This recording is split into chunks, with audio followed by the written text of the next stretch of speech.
हरको bank के chairman Arvind Yadav ने private school association को दी नसीहत। जान के साथ खिलवाड़ करने की इजाजत किसी को नहीं, जिद पर ना अड़े। प्राइवेट स्कूल एसोसिएशन अगर जिद पर अड़े तो सरकार को जो ठीक लगेगा वह करेगी। स्वास्थ्य सर्वोपरि समझे, समय की गंभीरता, मनमानी का अधिकार किसी को नहीं। बीते दिन स्कूल बंद करने का किया था विरोध, सरकार के आदेश नहीं मानने की थी बात। असम चुनाव पर कहा असम में बनेगी भाजपा की सरकार। गुवाहाटी में 10 विधानसभा की जिम्मेदारी दी पार्टी ने, 10 में से 6 से 8 सीटें जीतेगी भाजपा। 2 मई को पश्चिम बंगाल से भी होगा टीएमसी का सफाया। 1 माह से अधिक असम दौरे के बाद आज पत्रकारों से कर रहे थे बातचीत। आज रेवाड़ी में उनके सहयोगी रहे केशव चौधरी के इलेक्ट्रॉनिक शोरूम में उद्घाटन पर उन्होंने ममता बनर्जी सहित बंगाल में भाजपा की पहली बार सरकार बनने का विश्वास जताया है और उन्होंने कहा असम में भी भाजपा की सरकार बनेगी।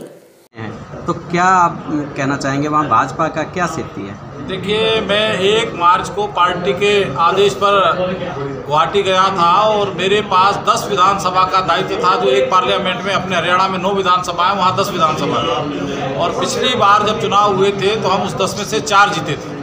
तो जो माहौल है, मैं वास में आप लोगों को बता देना चाहता हूँ, लिस्ट भी दे देना चाहता हूँ कि जहाँ जिन 10 सीटों पर मैं था वहाँ कम से कम 6 और मैक्सिमम 8 सीट हम वहाँ जीतेंगे, यानी 1.5 से दुगनी सीटें वहाँ जीतेंगे। तो ये माहौल का अंदाज़ा आप लगा सकते हो कि जब एक पार्लियामेंट में मैं वहाँ था और वहाँ 150 से 200% हमारी सीटें बढ़ रही हैं, तो मेरा निश्चित मानना है कि असम के अंदर हमारी सरकार बनेगी। और बंगाल की जो स्थिति है वो आप देख रहे हैं कि पहले 30 साल तक कम्युनिस्टों ने वहाँ किस तरीके का अपना कैडर के नाम के ऊपर गुंडागर्दी करते थे, और वही काम दीदी ने कैडर के नाम पर जो बंगाल के अंदर अराजकता का माहौल बनाया हुआ था। तो इस बार जो लग रहा है कि 2 मई को जब परिणाम आएंगे तो बंगाल से जो है ममता दीदी का, तृणमूल कांग्रेस का सफाया होगा और एक नई, सब लोगों की जो भारतीय जनता पार्टी का नारा है, सबका साथ, सबका विकास, सबका विश्वास, उसकी जीत होगी और बंगाल में भी एक नए सूर्य का उदय होगा 2 मई को, ऐसा मेरा मानना। बंगाल की जनता कह रही है कि बंगाल में तो दीदी और चाहे दिल्ली में दादा का राज आए तो। नहीं, मैं समझा नहीं, क्या बोले आप? जनता कह रही है कि बंगाल में तो दीदी का राज होना चाहिए मगर दिल्ली के अंदर दादा का राज होना चाहिए। देखिए, लोग क्या कह रहे हैं ये तो 2 मई को सबके सामने आ जाएगा। और लोग किसी भी समय को जब ज़्यादा प्रताड़ित होते हैं और ज़्यादा गुंडागर्दी होती है तो बर्दाश्त नहीं करते।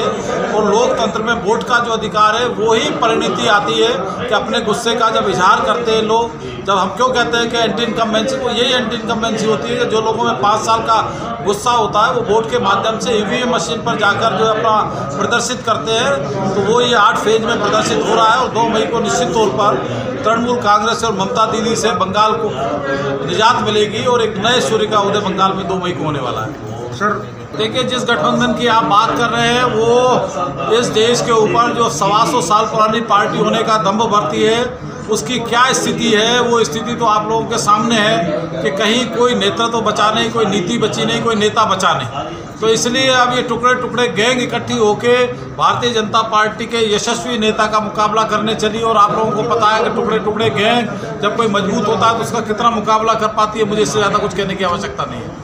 और 1 से 8 तक के स्कूली बच्चों की छुट्टी कर दी है और प्राइवेट स्कूल एसोसिएशन कह रही है कि हम इस आदेश को नहीं मानेंगे। अगर ऐसा होता है तो उनके खिलाफ क्या कार्रवाई की जाए? देखिए, किसी को भी जो सरकार के लिए अपने प्रदेशवासियों का स्वास्थ्य सर्वोपरि है, ये स्वास्थ्य बचेगा, जीवन बचेगा तो रोजी रोटी बचेगी, शिक्षा बचेगी, बाकी सब बचेगा।